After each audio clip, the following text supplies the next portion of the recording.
It obviously seems like when you say real estate, like your eyes twinkle. Yeah. Right. You could say you get excited about Right, it. which I never thought. We were sitting in my wife's beach house in Delaware, trying to figure out what kind of sales I would want to do. She goes, "Why don't you sell real estate?"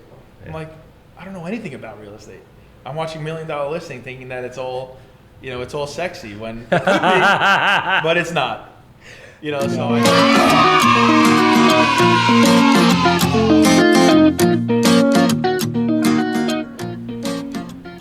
Ready? We're good to go? Yeah, kid. Welcome back to another episode of Smells Like Captain Get Handsome. I'm your host, Charles Weinraub, aka the Handsome Homebuyer, aka Captain Permit.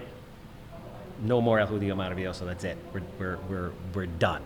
Right? Obviously, anybody out there who needs permits, we got you. 516-513-8838. Lord knows the towns are not getting any easier. Lord knows the permit process isn't getting any easier or faster. Can I get an amen on that? I agree with you. Even worse now, mortgage rates, deals are dying because if you have open missing permits or violations and you can't get them resolved, people have the ability to back out of a deal. That's correct. Which is awful. Right. I myself have dealt with that even being Captain Permit, and it's not a fun thing, especially when values are dropping and rates are going up. And when the market's changing, those permits actually come into play. Not fun. So if you're a real estate agent, you got to do foils beforehand and address any of the permit issues. And that doesn't mean take care of them per se, but at least let your sellers know, hey, this is where we're at. Don't be upset if we end up here because I'm telling you now. If you're an investor, obviously time is money. This podcast also is obviously sponsored by Cardinal Financial, specifically Sal Rizzolo from Cardinal Financial. We love him.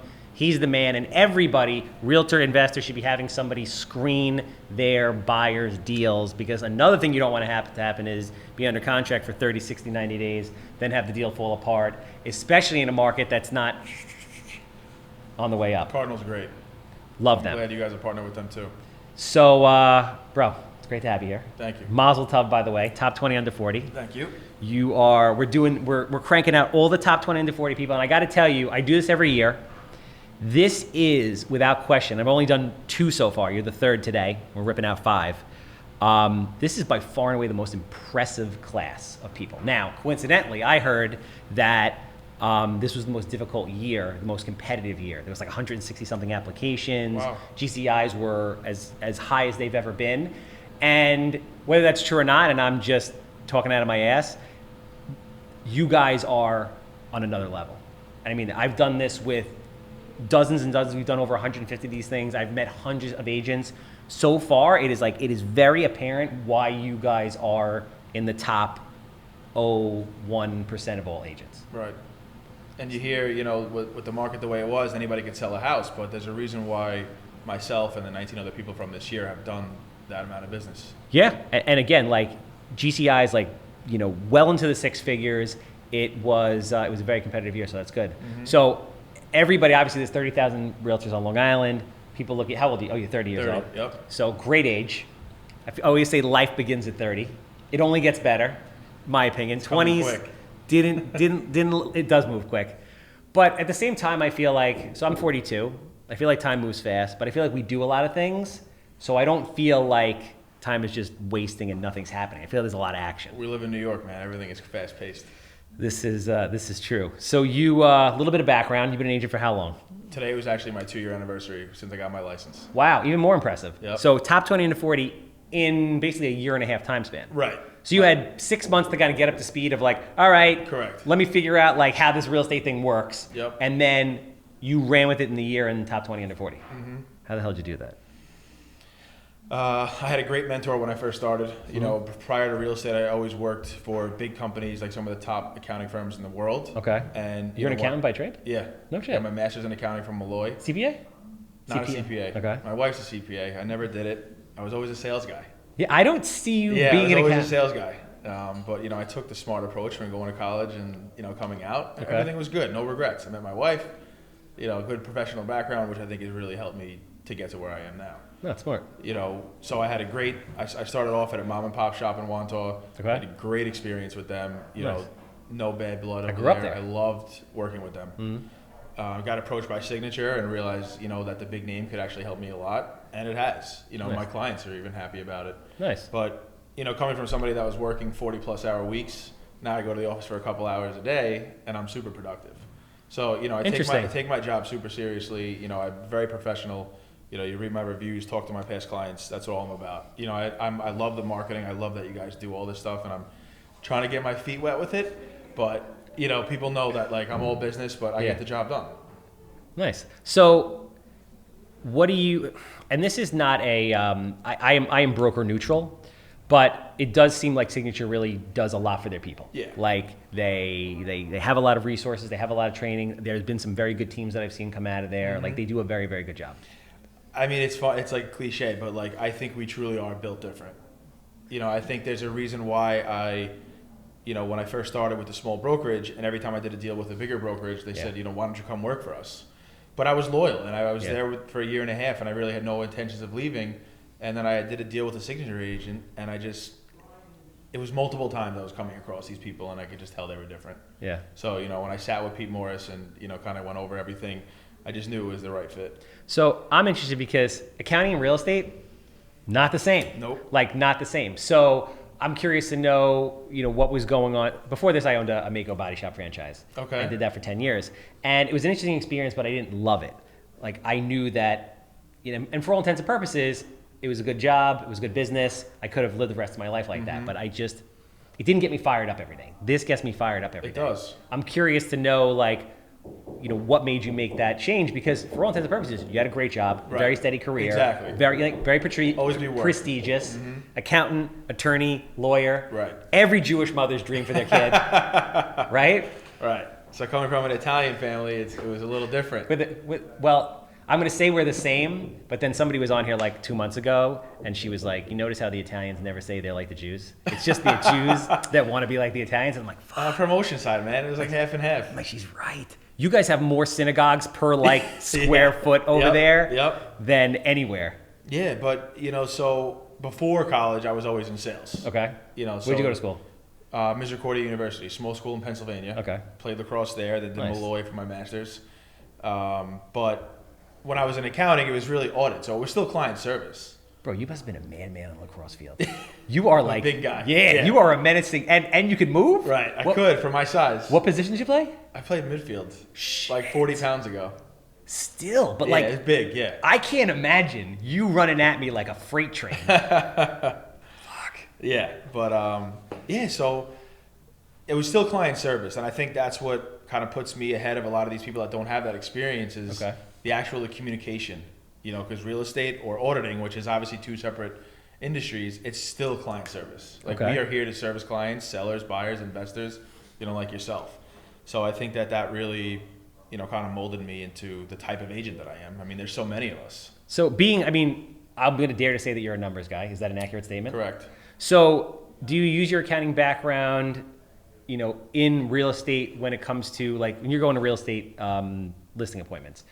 Are you going through through the numbers with people differently? Every time. Comp wise? Are you going through like, hey, this is your monthly mortgage, this is this is that, this is what it's going to cost you? Like, are you really breaking it down? To me, it's all about numbers. Because think about it, if somebody's backed up against a wall to a number, they can't sell their home. Yeah. So for me to just go in there and wow them with, you know, obviously I can with Signature's marketing and our exposure and all the things that we can do for you.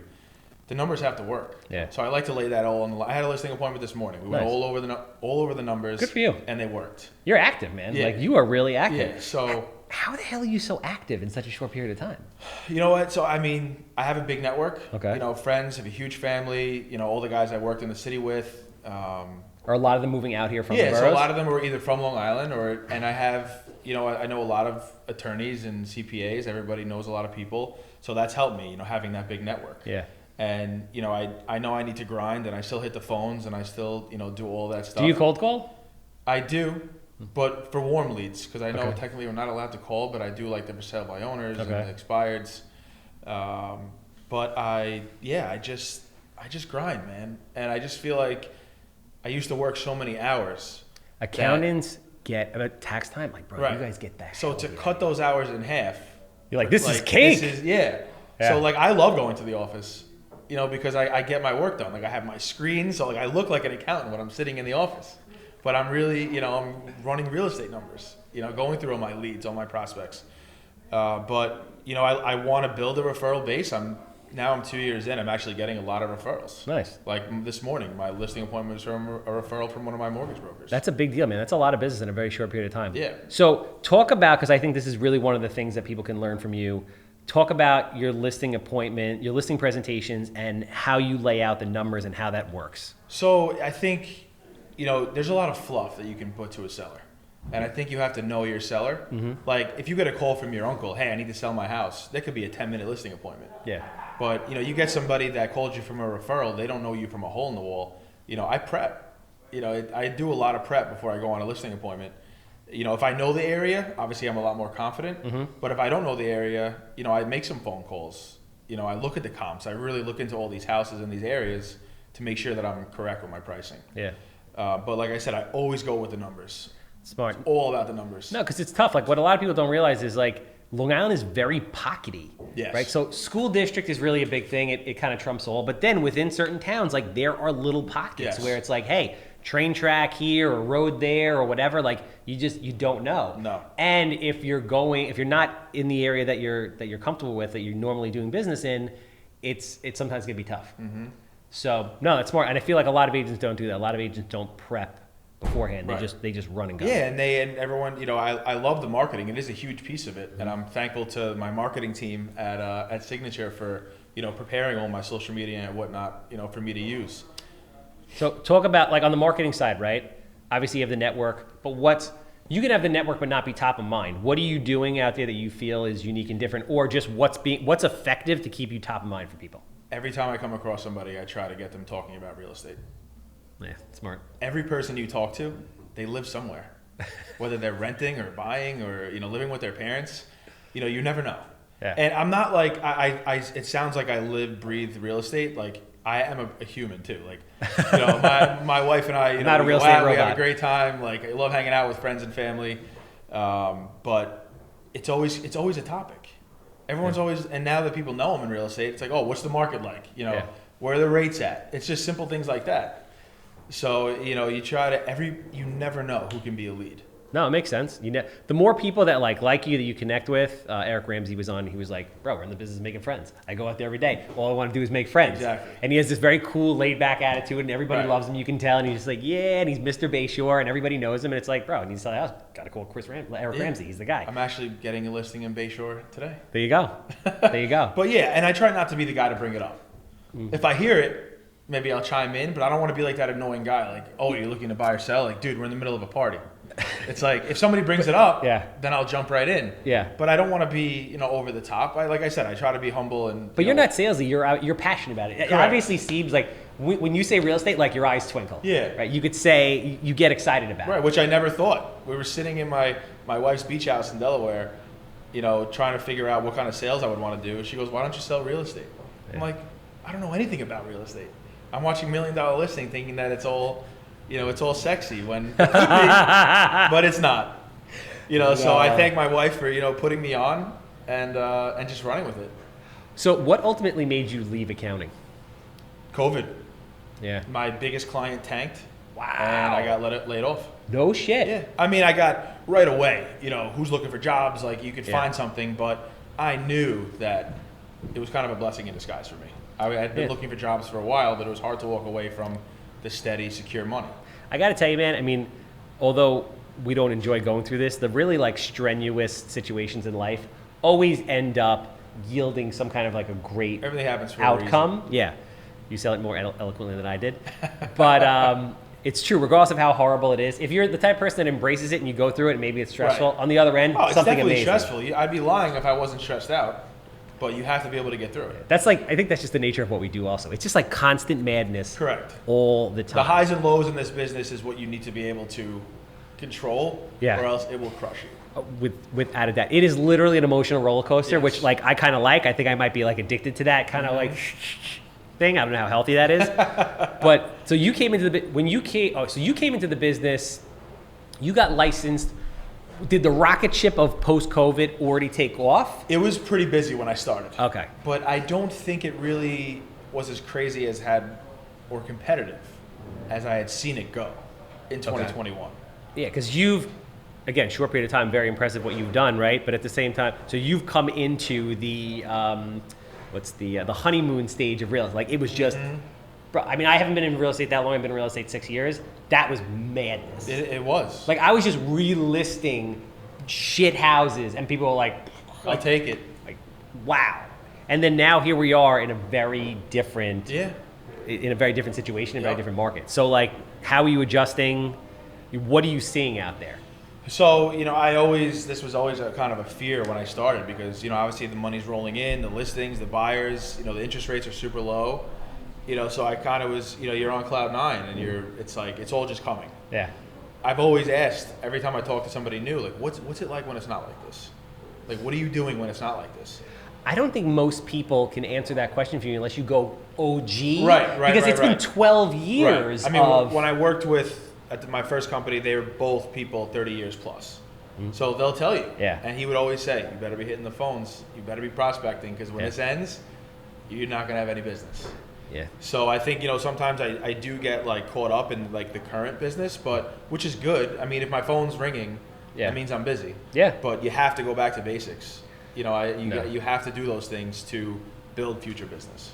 No, without a doubt. You got to be active all the time, and you have to be changing all the time. Yeah, and with the market now, I think us as agents have to work harder.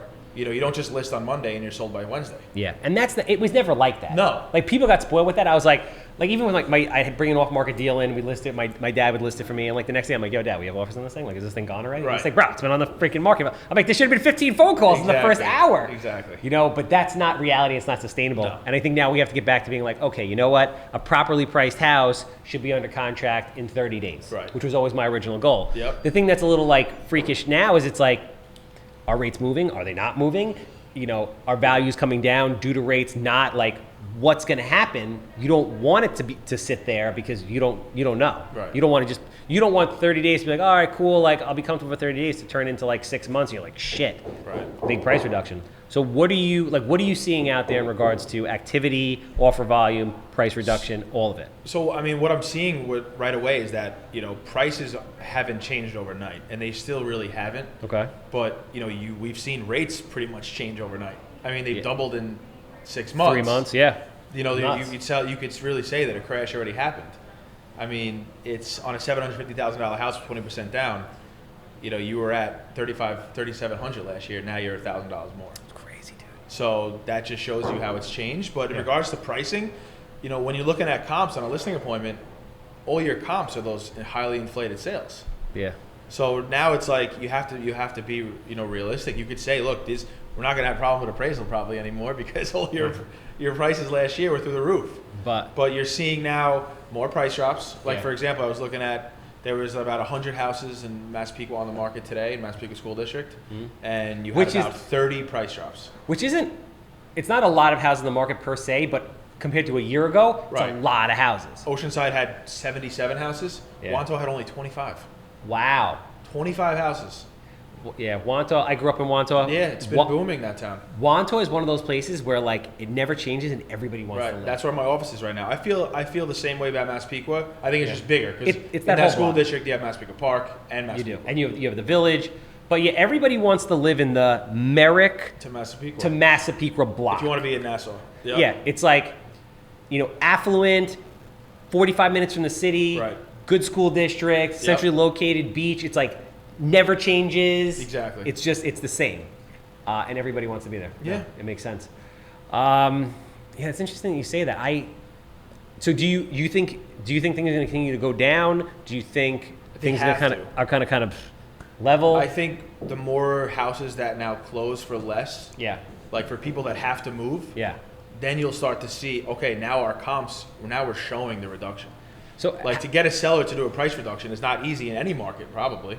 So how are you handling the expectations of sellers at this point? Now they're kind of starting to hear it. They're hearing it. So it's probably a little bit easier. Right. But like, how do you go in there and they'll be like, yo, like, because I'll go in and make offers on a house, like, the house across the street sold for $750. I'm like, I get it. When was that? Oh, a year ago. I'm like, totally different world. Correct. And it could have been a ranch and you're sitting in a colonial. Totally different world. So it's been very hard to manage expectations, but you have to do it. Whether they listen or not, you have to just stay with your game and let them know, because last 2 years, in 2 weeks, if you're not sold, it's probably price. Yeah. Like now, Yeah. I don't want to be dropping a price in 2 weeks to look desperate, but if someone needs to sell after a month, you have to really regroup.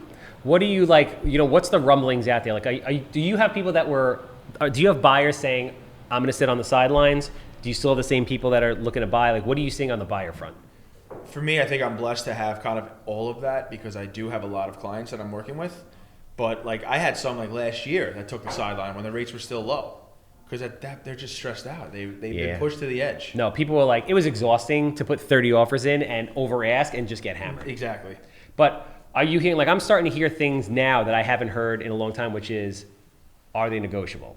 Offers coming in under the asking price, right? Which you hadn't seen in like a good 2-year period. You're getting an agent say to you, my sellers are very motivated. Yeah.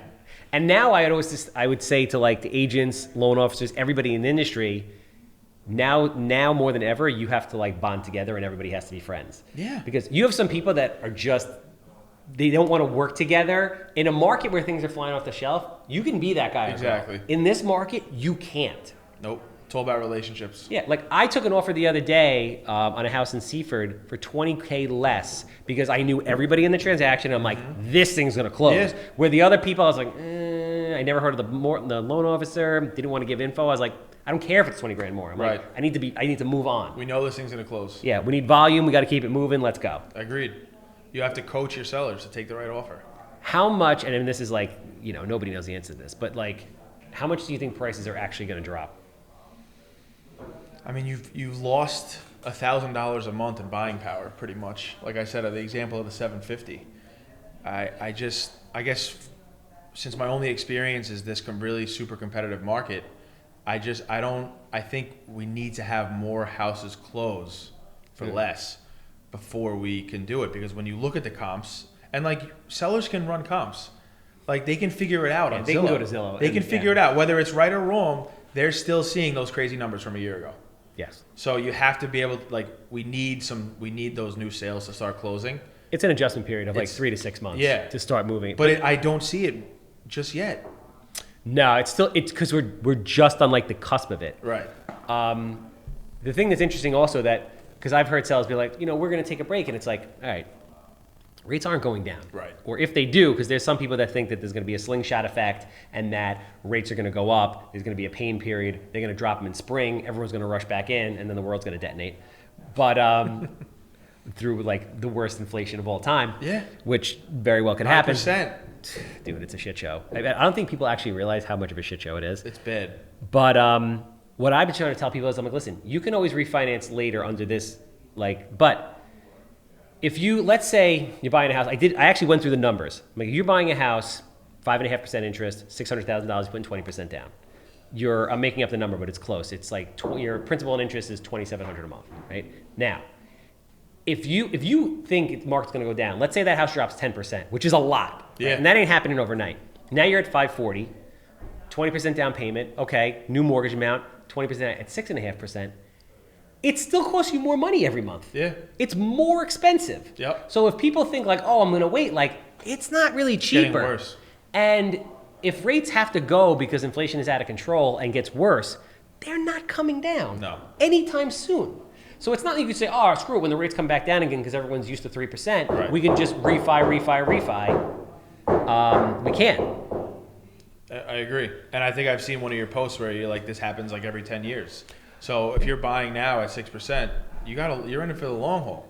What I say to people is when they're buying houses, I'm like, listen, I don't own a house. I live in a 1-bedroom apartment with no TV and like 3 pieces of furniture, all right? I'm a fucking weirdo. It's like, yes, it's weird. But what I'm telling people is like, you're buying a house, you're buying a payment. Right. And plan on staying there for at least 10 years. If you're not, don't buy a house. Doesn't make sense. People are like, oh, I'm going to buy a house and then it's going to go up and I'm going to sell it. I'm going to make money. I'll do something else. No, that's not like, you don't know. You don't know where you get caught in the market cycle. Plus, there's a lot of costs associated with buying and selling these things. Yep. And you're not paying down. You're paying mostly interest in the first 10 years anyway. So don't do it. Right. And if you do really, really want to buy, like my guys at Cardinal say, marry the house, not the rate. Exactly. You'll really finance eventually if you are looking to buy right now.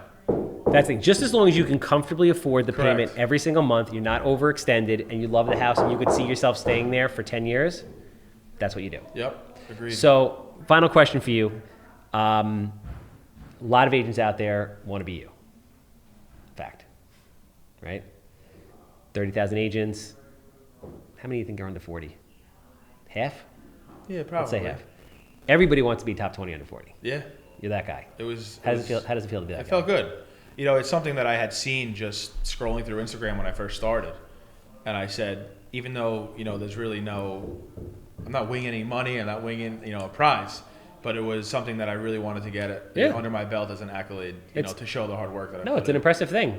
So what do you say to the people that aren't you, that want to be you, that are trying to get to where you are?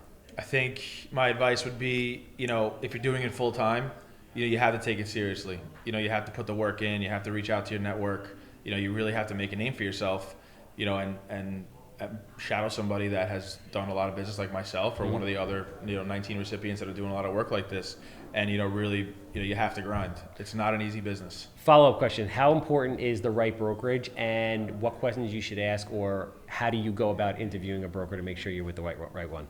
I think it's all about feel. Like, I'm good at reading people, so I kind of knew, even though my first brokerage, it was through a connection, you know, I just knew it was the right fit. But there's a lot of brokerages. Everyone knows someone, you know, especially in real estate. You know, whether they do 100 deals or 2 deals, you know, someone will say, oh, call them.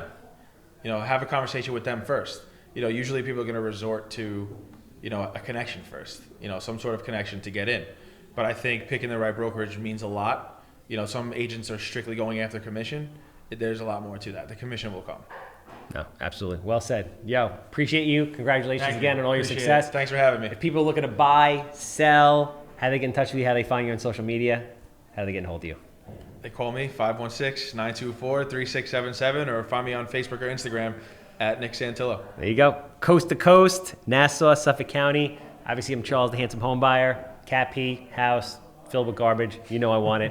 516-777-SOLD. The captain has got you. Look out for my man Sal. That's a wrap. Thanks, Charles. Cool.